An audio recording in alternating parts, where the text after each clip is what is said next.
ನೀವೇನಾದ್ರು union bank of India account holders ಆಗಿದ್ರೆ ನಾನು ಹೇಳುವಂಥ ಮೊಬೈಲ್ ನಂಬರ್ಸ್ಗಳನ್ನು ನಿಮ್ಮ ಮೊಬೈಲ್ನಲ್ಲಿ ಸೇವ್ ಮಾಡ್ಕೊಳ್ಳಿ. ಎಮರ್ಜೆನ್ಸಿ ಟೈಮಲ್ಲಿ ತುಂಬ ಹೆಲ್ಪ್ ಆಗುತ್ತೆ. ಮೊದಲನೇದಾಗಿ ಅಕೌಂಟಲ್ಲಿ ದುಡ್ಡು ಎಷ್ಟಿದೆ ಅಂತ ಚೆಕ್ ಮಾಡಬೇಕು ಅಂದರೆ ಮೇಲೆ ಕಾಣ್ತಿರೋಂಥ ನಂಬರ್ಗೆ ಕಾಲ್ ಮಾಡಿ ನಿಮ್ಮ ಮೊಬೈಲ್ಗೆ ಮೆಸೇಜ್ ಮುಖಾಂತರ ಅಕೌಂಟಲ್ಲಿ ಎಷ್ಟಿದೆ ಅಮೌಂಟ್ ಅಂತ ಮೆಸೇಜ್ನ ಪಡ್ಕೊಳ್ಳಿ. ಎರಡನೇದಾಗಿ ಬ್ಯಾಂಕ್ಗೆ ಸಂಬಂಧಪಟ್ಟ ಎಲ್ಲ ಮಾಹಿತಿನ ವಾಟ್ಸಪ್ ಮುಖಾಂತರ ಪಡ್ಕೊಬೇಕು ಅಂದರೆ ಮೇಲೆ ಕಾಣ್ತಿರುವಂಥ ನಂಬರ್ಗೆ ವಾಟ್ಸಪ್ ಮುಖಾಂತರ ಹಾಯ್ ಅಂತ ಕಳಿಸಿ ಬ್ಯಾಂಕ್ಗೆ ಸಂಬಂಧಪಟ್ಟ ಎಲ್ಲ ಮಾಹಿತಿನ ವಾಟ್ಸಪ್ ಮುಖಾಂತರ ಪಡ್ಕೋಬಹುದು. ಮೂರನೇದಾಗಿ ಕಸ್ಟಮರ್ ಕೇರ್ ನಂಬರ್, ಅಕೌಂಟ್ಗೆ ಸಂಬಂಧಪಟ್ಟ ಮಾಹಿತಿ ಬೇಕು ಅಂದ್ರೆ, ಕಸ್ಟಮರ್ ID ಬೇಕು ಅಂದ್ರೆ ಇಲ್ಲಿ ಕಾಣ್ತಿರುವಂಥ ನಂಬರ್ಸ್ಗೆ ಡಯಲ್ ಮಾಡಿಬಿಟ್ಟು ನೀವು ಡೀಟೇಲ್ಸ್ನ ಪಡ್ಕೋಬಹುದು.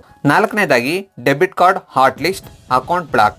ನಿಮಗೆ ಗೊತ್ತಿಲ್ಲದೇನೆ ನಿಮ್ಮ ಅಕೌಂಟಿಂದ ದುಡ್ಡು ಡ್ರಾ ಮಾಡ್ತಿದ್ದಾರೆ ಅಥವಾ ನಿಮಗೆ ಗೊತ್ತಿಲ್ಲದೇನೆ ನಿಮ್ಮ ಡೆಬಿಟ್ ಕಾರ್ಡ್ನ ಮಿಸ್ಯೂಸ್ ಮಾಡ್ಕೊತಿದ್ದಾರೆ ಅಂತಂದರೆ ಈ ನಂಬರ್ಗೆ ನೀವು ಕಂಪ್ಲೇಂಟ್ ಮಾಡಿ ನಿಮ್ಮ ಪ್ರಾಬ್ಲಮ್ನ ಸಾಲ್ವ್ ಮಾಡ್ಕೋಬಹುದು.